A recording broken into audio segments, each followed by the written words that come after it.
SIR বিরোধিতা করতে গিয়ে এবার রোহিঙ্গা ও নেতাজির আজাদ হিন্দ ফৌজকে কার্যত এক করে ফেললেন বাংলার শিক্ষামন্ত্রী। ব্রাত্যর মন্তব্যের সমালোচনার ঝড় গোটা রাজ্য জুড়ে। শুধু রাজনীতি নয়, শিক্ষামন্ত্রীর রুচিবোধকেও বিদ্যে ছাড়েনি অবসরপ্রাপ্ত সেনাকর্তারাও। বরাবরই অনুপ্রবেশকারীদের মদতের অভিযোগ উঠেছে তৃণমূলের বিরুদ্ধে।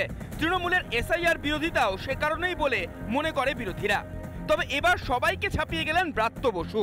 রোহিঙ্গা অনুপ্রবেশকারীদের সঙ্গে নেতাজির আজাদ হিন্দ ফৌজকে এক করে বসলেন রাজ্যের শিক্ষামন্ত্রী।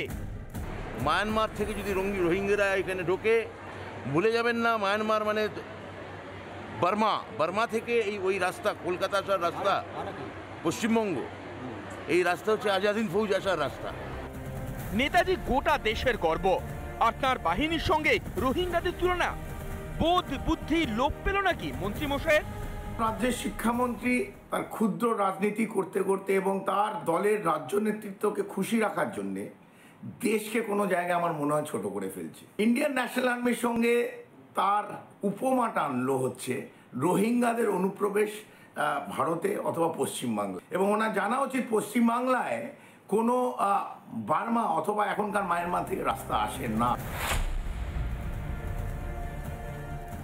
কিন্তু ইন্ডিয়ান ন্যাশনাল আর্মি ওরা কিন্তু ম্যান্ডেলে হয়ে নর্থ বার্মা হয়ে নাগাল্যান্ডকে অ্যাটাক করেছিল। নাগাল্যান্ড কোথায় আর বাংলা কোথায়, পশ্চিমবঙ্গ কোথায়?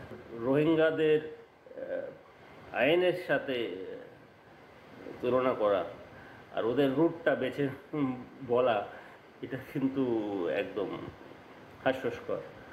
আজাদ হিন্দ বাহিনীর সঙ্গে ব্রিটিশ ইন্ডিয়ান আর্মির যুদ্ধ হয়েছে তা না, তার আগেও প্রচুর যুদ্ধ হয়েছে এই রাস্তায়।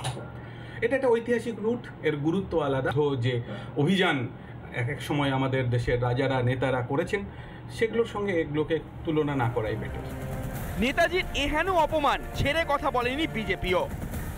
ব্রাত্যবাবুর মতো শিক্ষিত মানুষ কি করে আজাদ হিন্দ ফৌজের কোন রাস্তা দিয়ে যারা এসেছিলেন, কেন আমরা এসআইআরকে বিরোধিতা করছি, কেন আমরা বার্মার রোহিঙ্গাদের বিরোধিতা করছি, এই ধরনের কথাবার্তা ওনার মতো একজন শিক্ষিত মানুষ কি করে বলেন?